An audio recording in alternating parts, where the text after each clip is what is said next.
Hey guys, welcome back to my channel. So I did a poll on Instagram and Twitter about like what color, like I guess eyeshadow you guys wanted to see. I did yellow or I did orange and red.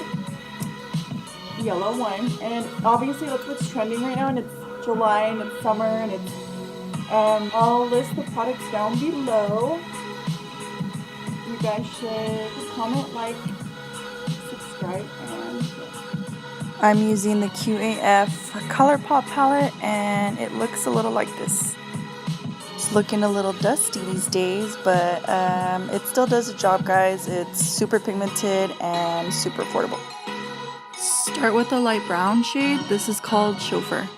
So I'm placing this in the crease for a transition color, and I'm going to build it up, but make sure you always start with a little bit first because you can always add, you can't remove.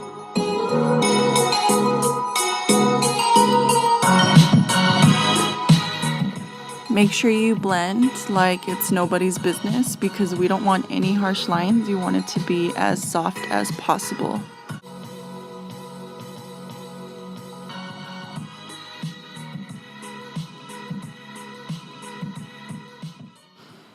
Repeat the process because you know you need both eyes done, not just one.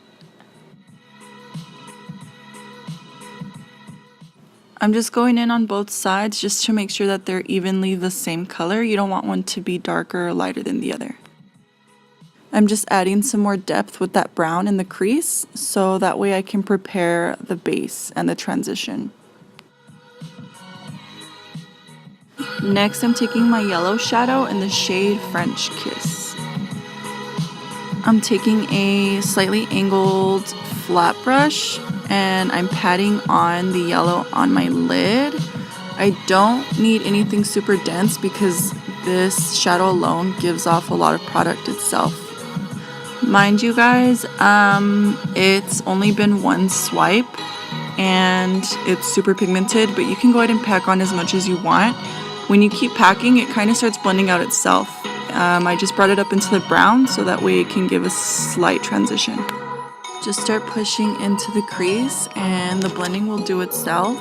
Then again, you can never blend too much. I'm just going to go in and buff out the yellow in the crease.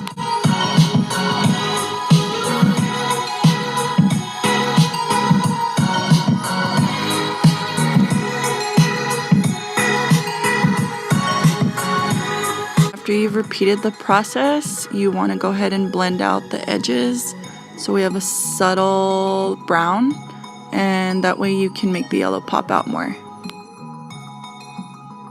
So after you've finished, we're taking MAC nylon, and this is going in my inner tear duct. I live for a tear duct glow. It just adds more to the look. I popped on my lashes and I didn't add any eyeliner because I want the yellow to pop out as much as possible. And that's it, guys. You just apply your mascara on the bottom and you're all done. Thanks for watching.